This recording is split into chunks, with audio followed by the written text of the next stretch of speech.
नमस्कार दोस्तों, कैसे हैं आप लोग। एक्सपेंशन ऑफ द दिल्ली सल्तनत के बारे में हम लोग यहाँ पे बात करने वाले हैं। कैसे जो दिल्ली सल्तनत की बाउंड्रीज थी अलग अलग रूलर्स के अंदर बहुत लंबी बढ़ती गई। पहले तो ये नॉर्थ इंडिया की जो राजपूत प्रिंसिपलिटीज हैं इसके ऊपर उन्होंने कब्जा किया और फिर ये साउथ में चलते चले गए और काफ़ी लंबे समय तक साउथ की प्रिंसिपैलिटीज़ के ऊपर उन्होंने राज भी किया। सोचिए, दिल्ली सल्तनत के समय पे दोस्तों, उससे पहले कभी भी इंडिया पॉलिटिकली यूनिफाई ज़्यादा नहीं हुआ था। अशोक के समय की बात अलग थी, अशोक का समय उससे भी बहुत पहले था।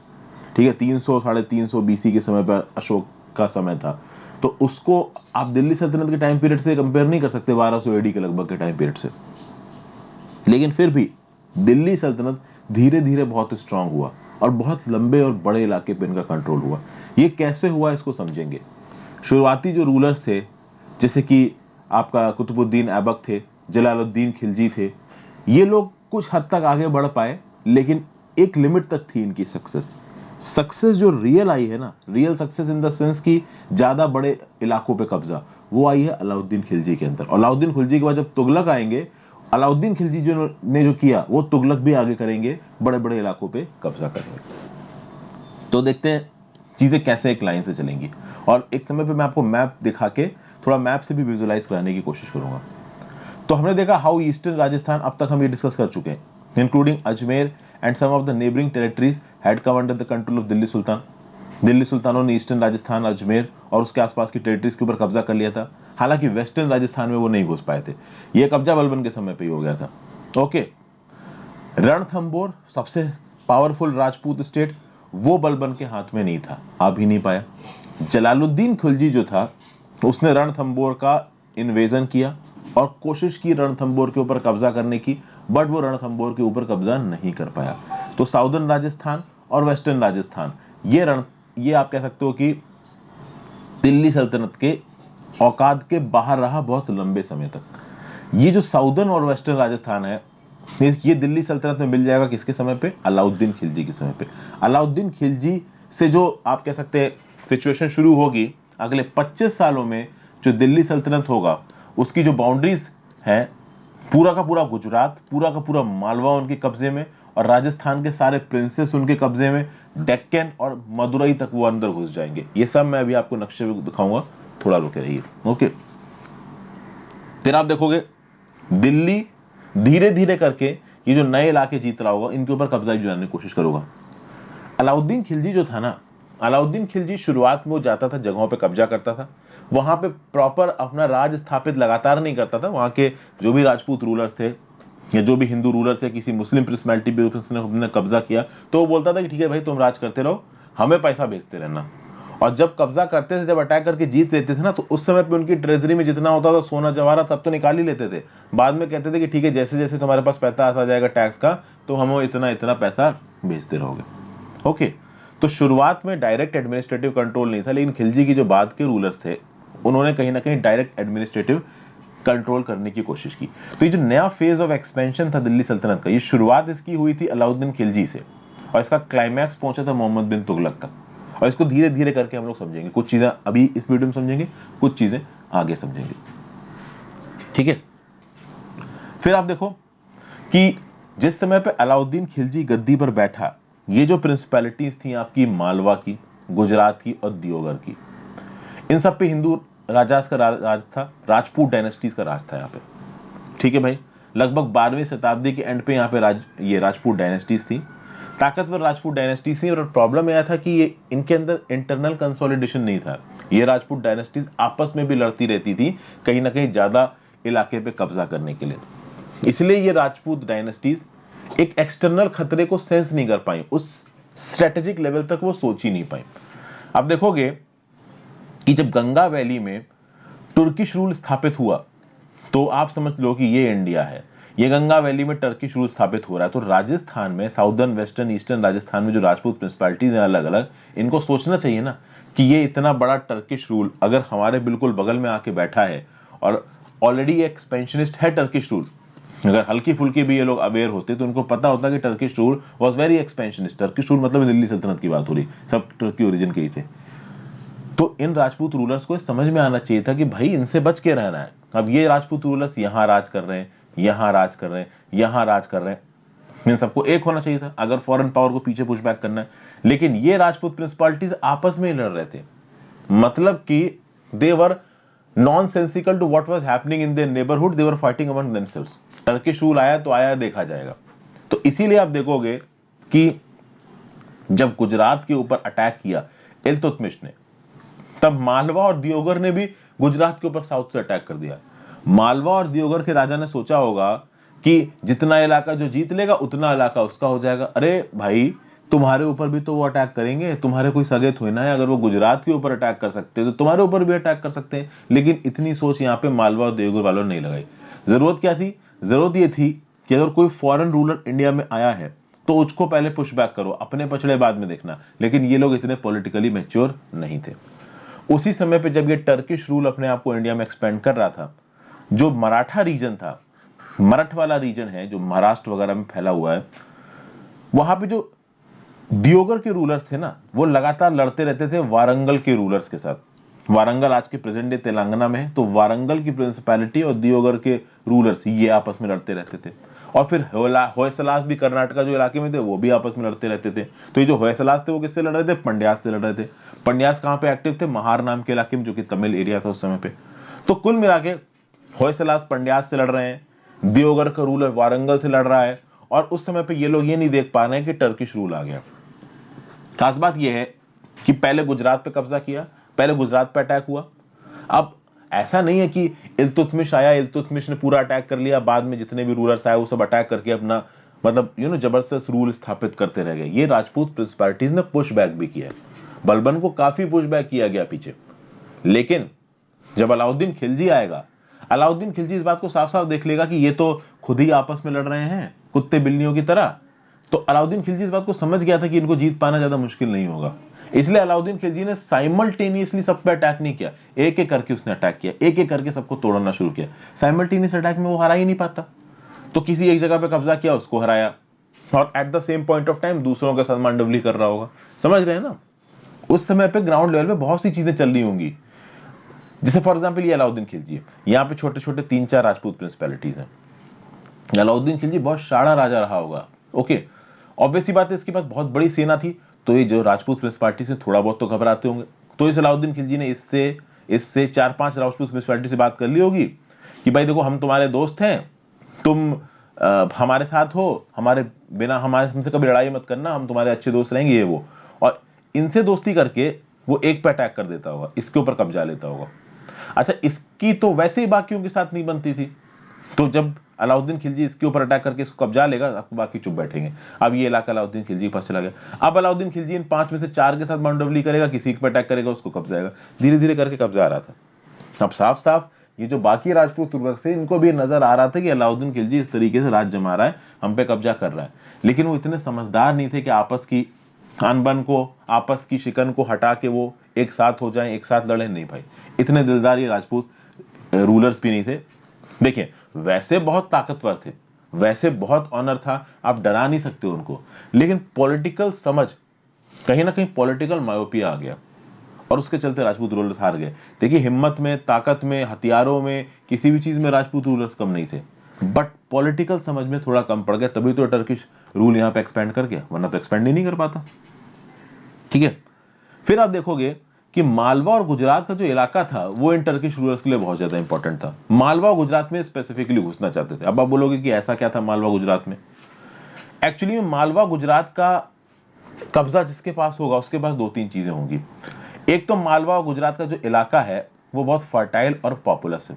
तो फर्टाइल है और पॉपुलस है, मतलब एग्रीकल्चर बहुत हो सकता है, और चूंकि पॉपुलस है तो एग्रीकल्चर करने वाले किसान भी यहाँ पे बहुत है। तो जिसका भी कंट्रोल होगा इन इलाकों के ऊपर, वो आराम से वहां पे एग्रीकल्चर करेगा। एग्रीकल्चर ज्यादा होगा मतलब टैक्स ज्यादा वसूल किया जाएगा, तो पैसा ज्यादा आएगा सेंट्रल गवर्नमेंट के पास, पहली चीज।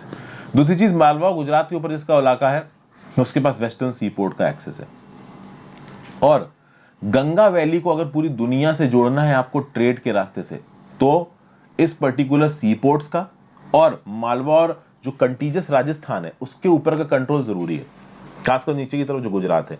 तो 3-4 चीजें थी। गुजरात के पोर्ट से जो इंटरनेशनल कनेक्टिविटी थी, एक तो वो चीज़ हो गई। दूसरा, मालवा और गुजरात का इलाका बहुत फर्टाइल और पॉपुलस है, पानी अच्छा खासा है, तो अच्छा खासा यहाँ पे एग्रीकल्चर प्रोडक्शन भी हो रहा है और पॉपुलेशन भी अच्छी खासी, तो एग्रीकल्चर करने वाले लोग भी बहुत हैं। और चूंकि ये मालवा और गुजरात बहुत स्ट्रेटेजिक लोकेशन पे थे, तो गंगा वैली को दुनिया के साथ जोड़ने के लिए और खासकर साउदर्न इंडिया के साथ जोड़ने के लिए इन इलाकों पे कब्जा जरूरी था। तो बहुत सारी वजह थी यहाँ पे इस पर्टिकुलर मालवा और गुजरात के इलाके पे कब्जा करने के लिए, और ये बात कहीं ना कहीं इन दिल्ली सल्तनत के रूलर्स को पता थी। इसीलिए तो एक एक करके हर रूलर कब्जा करने की कोशिश कर रहा था। पहले इल्तुतमिश आया, फिर बलबन आया, बाद में खलजी आएगा। क्यों यहाँ पे वापस बार बार आ रहे थे रूलर्स? क्योंकि ये जानते थे कि यहाँ पे कब्जा करने का बहुत फायदा है। एक और जो सबसे बड़ा फायदा था, आपको पता है कि जितने भी टर्किश रूलर्स थे, इनके जितने भी जवान थे, इनकी जितनी सेना थी, वो लोग बहुत तगड़े घुड़सवार थे। घुड़सवारी इनकी बहुत अच्छी थी। तो अब घुड़सवार है तो घुड़सवारी अच्छी है तो घोड़े चाहिए। हम इंडिया में तो अच्छे घोड़े मिलते नहीं, तो supply of horses was very important for them. तो आप देखोगे कि भाई जो भी अरबी, इराकी, तुर्की हॉर्सेस थे, वो वेस्टर्न सी पोर्ट से सप्लाई होते थे। अब ऐसा नहीं है कि जब हिंदू रूलर्स का राज था गुजरात के इलाके में, मालवा के इलाके में, तो ये हॉर्सेस टर्किश रूलर्स के पास नहीं पहुंच रहे थे। देखिए, ये जो शुरुआत में ही जो राजपूत रूलर्स थे, शुरू शुरू में जो भी हॉर्सेस आते थे इन टर्किश रूलर्स के, वेस्टर्न पोर्ट्स पर उतरते थे, वो टर्किश रूलर्स के पास चले जाते थे। ज्यादा इंटरफेरेंस नहीं करते थे राजपूत रूलर्स, उनको पता था कि ज्यादा इंटरफेरेंस करेंगे तो अटैक पहले ही हो जाएगा। थोड़े बहुत समझदार थे, ऐसा नहीं कि बिल्कुल ही समझदार नहीं थे, लेकिन फिर भी इन टर्किश रूलर्स को लगा कि ये हमारा एक स्ट्रेटेजिक कमजोरी है। अगर इन वेस्टर्न पोर्ट्स के ऊपर हमने कब्जा नहीं किया तो कल की डेट में राजपूत रूलर्स कभी भी हमारा एक्सेस काट सकते हैं, हमें घोड़ों की सप्लाई नहीं मिलेगी। तो ऐसे बहुत से वजह आ गई जिसकी वजह से इन टर्किश रूलर्स ने बोला कि नहीं भाई, ये पूरे गुजरात के ऊपर कब्जा चाहिए, ये पूरे मालवा के ऊपर कब्जा चाहिए। अब आता है 1299 एडी का टाइम। 1299 एडी के टाइम पे अलाउद्दीन खिलजी ने अपने 2 जनरल्स को डिस्पैच किया गुजरात के अगेंस्ट कि जाओ उसके ऊपर कब्जा करो। ये लोग निकले, सबसे पहले जैसलमेर के ऊपर कब्जा किया। गुजरात के रूलर को पता चला कि खिलजी की आर्मी आ रही है। गुजरात का रूलर था रायकरन। रायकरन एकदम से सरप्राइज हो गया, क्योंकि एकदम से सरप्राइज अटैक हुआ था, तो रायकरन एकदम से भाग गया। उस पैनिक समझ गया कि भाई आर्मी आ रही है। एक बार रायकरन अगर अपनी आर्मी लेके लड़ता तो थोड़ा पुशबैक करता। अभी देखोगे जब बाद में लड़ेगा तो पुशबैक करेगा, बट उतना फायदा नहीं होगा। लेकिन शुरुआत में जब रायकरन के ऊपर अटैक हुआ, रायकरन भाग गया। जब रायकरन भाग गया तो भाई गुजरात में कोई राजा ही नहीं बचा। गुजरात के एक बहुत बड़े इलाके में, पूरा गुजरात नहीं, तो अगर पूरा ये गुजरात है तो नॉर्दर्न इलाके से भाग गया, साउदर्न इलाके के ऊपर अभी भी रायकरन राज कर रहा था, तो उसने कोई फाइट ही नहीं दी। तो गुजरात के बहुत से शहर, जिसमें से बहुत अच्छा शहर था अनहिलवाड़ा, इसके ऊपर कब्जा हो गया दिल्ली सुल्तानों का, और उसके बाद तबाही। आपको पता है टर्किश रूल जो बेसिक कैरेक्टर है वो एक्सप्लॉयटेटरी है। मतलब उनको लूटपाट करने में बहुत मजा आता है, और लूटपाट करने में क्या क्या होता है ये मैंने आपको पहले बताया। अनफॉर्चुनेटली उस समय पे ये चीजें कॉमन होती थी। राजा जो पहले जनता से टैक्स लेता था, उनको बचाए बिना ही भाग गया वहां से। अब भाग गया तो उस शहर के जितने ब्यूटीफुल टेम्पल्स, बिल्डिंग लूटे गए, लोगों के घर तोड़े गए, और जा प्रकार के क्रूर चीजें होती थी। इन टर्किश आर्मी को ओपन छोड़ दिया जाता था कि जाओ तुमको जो करना है करो, और ये जो करना होता था वो करते थे। समझ गए? उसी समय पे ये जो सोमनाथ टेम्पल था, सोमनाथ टेम्पल के ऊपर पहले ही बहुत बार अटैक हुआ था, आपको मैंने बताया रखा है पहले की वीडियोस में। इसको रीबिल्ड किया गया था 12th सेंचुरी में। इसको फिर से प्लंडर किया गया, फिर से सैक किया गया। बहुत पैसा इन इलाकों से इन टर्किश रूलर्स ने वसूला। ओके, इन इलाकों में एक वेल्दी मुस्लिम मर्चेंट्स की भी फैमिली थी। देखिए, आपको पहले से पता होना चाहिए कि जो वेस्ट एशिया था वहां से बहुत सारे मुस्लिम मर्चेंट्स इंडिया में आके स्टैब्लिश हुए थे, और हमारे देश की जो राजपूत प्रिंसिपालिटीज थी ना, उन्होंने उनको वेलकम किया था। क्यों वेलकम किया था? क्योंकि वो जानते थे कि ये जो मुस्लिम मर्चेंट्स हैं ये बहुत अच्छे ट्रेडर्स हैं, वेस्ट एशिया से आए हैं, इनके कनेक्शंस हैं, तो अगर ये इंडिया में स्टैब्लिश करते हैं तो हम भी पैसा कमाएंगे। इसलिए सारे राजपूत रूलर्स ने इन मुस्लिम मर्चेंट्स को वेलकम किया था। और ये कैम्बे में, जो गल्फ ऑफ कैम्बे है आज का गुजरात का इलाका, वहां पे ये मुस्लिम मर्चेंट्स रहते थे। तो इन मुस्लिम मर्चेंट्स को भी नहीं छोड़ा गया, इनको भी काटा, इनको भी मारा, इनको भी लूटा दिल्ली सल्तनत की आर्मीज ने। मतलब ऐसा नहीं था कि ये मुस्लिम है तो इनको छोड़ देंगे, उनको भी प्लंडर किया, उनको भी लूटा। फिर आप देखोगे कि ये जो मलिक कफूर था, जो कि अलाउद्दीन खिलजी को मिला था, बाद में जब साउदर्न इन्वेजन होगा दिल्ली सल्तनत का, तो अलाउद्दीन खिलजी की आर्मीज को मलिक कफूर लूट करेगा। तो ये जो गुजरात के ऊपर आप कह सकते हो जो एक्सपीडिशन था अलाउद्दीन खिलजी का, वहीं पे ये मलिक कफूर अलाउद्दीन खिलजी को मिला। बाद में पता चला कि इस मलिक कफूर के अंदर बहुत काबिलियत है, तो अलाउद्दीन खिलजी ने इसको काफ़ी अच्छी पोस्ट वगैरह भी दी। तो आप देखोगे कि गुजरात को सिस्टमैटिकली दिल्ली के कंट्रोल के अंदर ले आया गया। बहुत आराम से गुजरात के ऊपर कब्जा कर लिया अलाउद्दीन खिलजी ने। अलाउद्दीन खिलजी ने खुद जितना नहीं सोचा था उससे ज़्यादा आराम से कब्जा हो गया। उसको लगा था कि गुजरात का रूलर आएगा, लड़ेगा, थोड़ा खून बहेगा, तो इतना हो सकता है कि आप कह सकते हो कि बहुत ज़्यादा इंथुजियास्टिक ना हो गुजरात के ऊपर कब्जा करने को लेके, लेकिन यहाँ फिर भी जितना सोचा था उससे आसानी से अलाउद्दीन खिलजी ने गुजरात के ऊपर कब्जा कर लिया। ठीक है, जब गुजरात के ऊपर इस तरीके से अलाउद्दीन खिलजी ने कब्जा कर लिया तो इससे एक बात पता चली कि जो रायकरण रूलर था ना, वो कहीं ना कहीं बहुत पॉपुलर नहीं था लोगों के बीच में। रायकरण रूलर को ज़्यादा लोग पसंद नहीं करते थे, और इनफैक्ट रायकरण का ही एक मिनिस्टर था जिसको बोला गया कि वो अलाउद्दीन खिलजी के पास गया और उसने ही अलाउद्दीन खिलजी को बोला कि भाई गुजरात पर अटैक मारो। ऐसी भी पैरेलल बहुत सी कहानियां हैं, मतलब कि रायकरण का खुद का मिनिस्टर गया अलाउद्दीन खिलजी के पास और उसने अलाउद्दीन खिलजी से जाके बोला कि यहाँ पे अटैक करिए और इस जगह पे कब्जा करिए।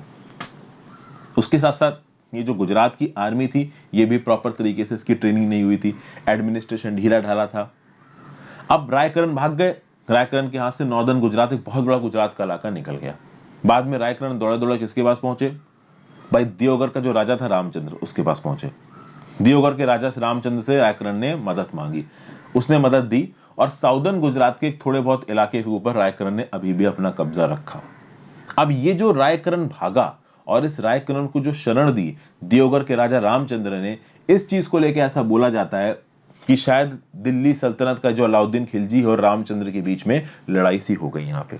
तो आगे आने वाले समय में जब यादवास ऑफ देवगिरी के ऊपर अलाउद्दीन खिलजी अटैक करेगा तो एक वजह यह भी होगी कि जो गुजरात का भागा हुआ रूलर था रायकरण, उसने जाके कहां पे शरण की ली थी? देवगिर के यादवास के पास।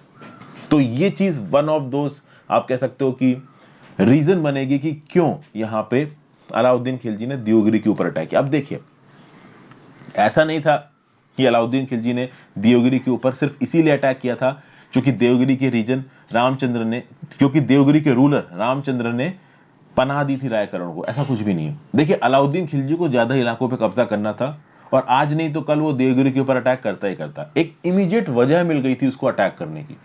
यहाँ पे अलाउद्दीन खिलजी की ईगो इन्वॉल्व हो रही थी, क्योंकि अलाउद्दीन खिलजी द्वारा हराया गया एक रूलर भागा और भाग के वो किसके पास चला गया? देवगिरी के रामचंद्र के पास, और रामचंद्र ने देवगिरी के शरण दे दी रायकरण को, और उसके दम पे रायकरण साउदर्न गुजरात में राज कर रहा था। ये बात अलाउद्दीन खिलजी को पसंद नहीं आई।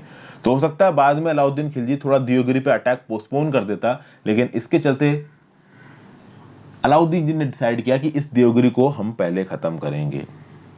तो अब देखते हैं कि भाई राजस्थान में कैसे एंट्री होगी अलाउद्दीन खिलजी की। ये देखिए दोस्तों, ये रहा नक्शा। अभी गुजरात की बात करो तो गुजरात आपको पूरा इतना नजर आ रहा है। मालवा की बात करें तो आपको मालवा इतना पूरा नजर आ रहा है। ये गुजरात और मालवे के इलाके बहुत इंपॉर्टेंट क्यों, आप समझ सकते हो।